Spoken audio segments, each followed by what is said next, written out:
Soal kasih sayang terhadap istri dan anak-anak, Teguh Wisnu juga sepaket dengan Roger dan Warta. Memasuki tahun ke-11 pernikahan, Wisnu dan Shiren semakin kompak dalam mengasuh dan mendidik ketiga anak mereka. Sama seperti Roger, Wisnu yang pernah menjadi pesinetron pria terfavorit 2008 ini ingin fokus berbisnis ketimbang comeback ke dunia sinetron. Bersama Shiren, selain menjadi konten kreator, Wisnu juga meretas berbagai bisnis, dari bisnis roti dan kue, kuliner, busana muslim, hingga properti syariah.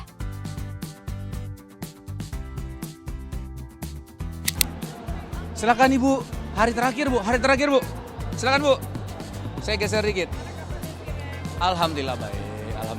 Silakan Bu ya. Alhamdulillah di acara Muslim Life Fest ini ya di SBSD, alhamdulillah saya buka booth ya. Yang ini Gerai Hawa, terus ada juga HF Gold, ada Nabawi Herbal juga gitu ya. Alhamdulillah ini satu event yang memang mungkin khususnya untuk umat muslim ya, yang dimana bisa berkumpul di acara ini gitu. Kalau Gerai Hawa sudah dari tahun 2014. Kalau Gerai Hawa, ya kalau dagang itu kan memang beda ketika main sinetron ya. Ketika main sinetron kan kita sudah tahu angka kemungkinan besar kita dapat income itu dalam sebulan itu berapa. Cuman kalau misalnya dalam dagang itu kan kita nggak pasti gitu sebulan. Mungkin bisa jadi dalam bulan itu kita nggak mendapatkan income selain gaji ya maksudnya ya. Misal ada gaji bisa dapat dari gaji perusahaan kita sendiri.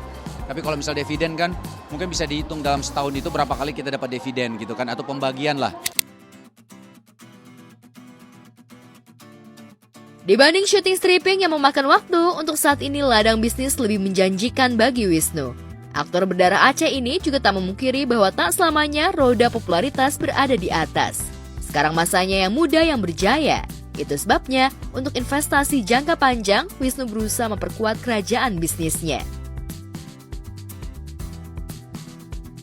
Kalau entertainment, kalau misal dibilang kan sekarang sekarang orang kalau bisa mengartikan entertainment kan mungkin ya, kalau menurut saya, penilaian saya, itu bukan hanya ketika kita bermain di stasiun TV, bukan hanya ketika kita bermain sinetron misalnya gitu. Tapi ketika kita punya YouTube channel sendiri, terus juga ada sponsor yang mau masuk di dalam YouTube channel kita, artinya kita masih di dalam ranah entertainment kalau menurut saya gitu.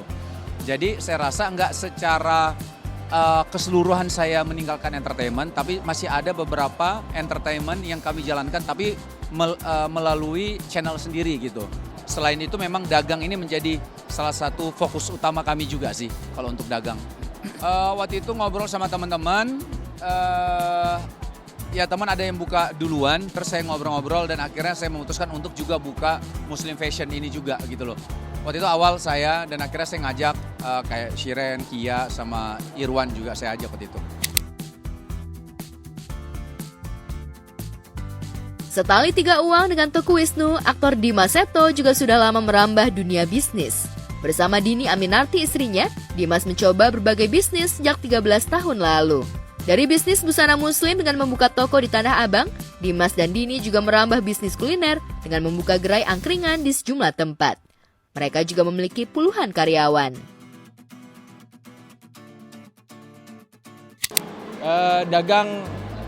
Dagang itu adalah passion kita aja.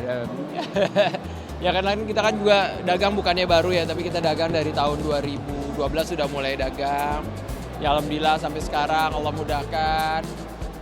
Terus berkumpul juga sama orang-orang yang punya passion yang sama, ya kan, dagang. Ya jadinya ya alhamdulillah. Apalagi kita juga buat baju yang kita sendiri juga suka gitu ya, kita juga pakai. Beda ya kalau kita jualan dengan produk yang kita tidak pakai atau tidak suka kan agak kurang, feel-nya kurang lah gitu. Kalau di dunia entertain sih sebenarnya masih, tapi memang sekarang kita lebih fokus ke film yang memang kerjanya nggak terlalu lama gitu, karena banyak kegiatan yang alhamdulillah kita lakuin ya, salah satunya dengan jualan ini gitu kan, karena memang waktu awal pas buka memang benar-benar harus fokus. Jadi Kak Dimas itu sempat 1 tahun break, dia nggak syuting. Ya udah, karena memang kalau misalnya kita mau mengerjakan sesuatu, kita kan harus fokus dulu gitu. Tapi sebenarnya ya dua-duanya berjalan gitu, antara syutingnya masih, bisnisnya juga masih, dan kegiatan-kegiatan lainnya juga alhamdulillah masih. Kalau dulu kita di dunia seni, kita sangat bangga kalau misalnya kita bisa memberikan karya yang terbaik, bentuknya sinetron ataupun film. Nah ini sama salah satu karya kita juga. Sukses di dunia bisnis dan hiburan, Dimas dan Dini tak lupa menyisihkan rezeki mereka untuk anak-anak yang kurang beruntung, baik anak yatim piatu di Indonesia maupun anak-anak korban perang di Palestina. Tahun lalu Dimas dan Dini terbang langsung ke Palestina untuk menyalurkan bantuan sekaligus berinteraksi dengan anak-anak Palestina. Meski belum punya momongan setelah 13 tahun pernikahan, Dimas dan Dini tak merasa kesepian karena mereka juga punya puluhan anak asuh, baik di Indonesia maupun di mancanegara termasuk Palestina.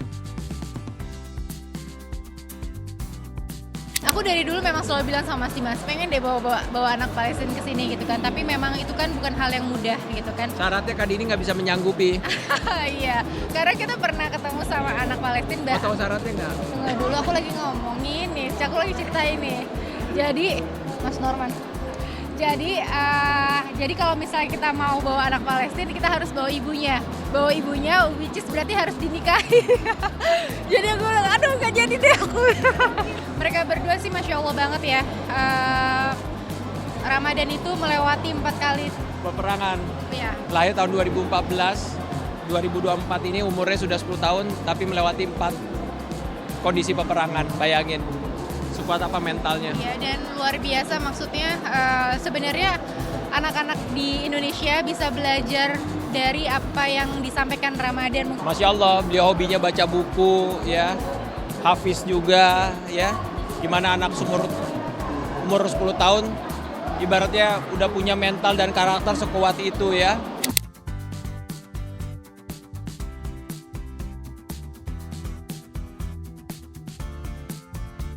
Aktor Ibnu Jamil juga senang berada di dekat anak-anak.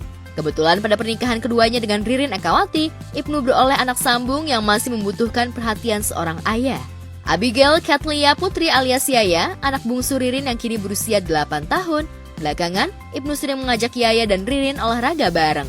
Mereka juga sering menghabiskan quality time di akhir pekan. Kalau Ibnu bisa sedekat itu sama Katlea juga, dan aku berterima kasih banget. Dia menjadi papa sambung yang luar biasa banget. Nah kalau aku sendiri ke Dovin itu, karena Dovin udah cukup besar, jadi memang secara natural aja, nggak pernah ada tuh kayaknya aku harus pura-pura untuk bisa ajak dia ngobrol atau apapun. Kalau dia mau mendekat, aku pasti akan menerima. Aku pun mendekatnya juga pelan-pelan, dan semuanya segala sesuatunya diomongin baik-baik gitu loh.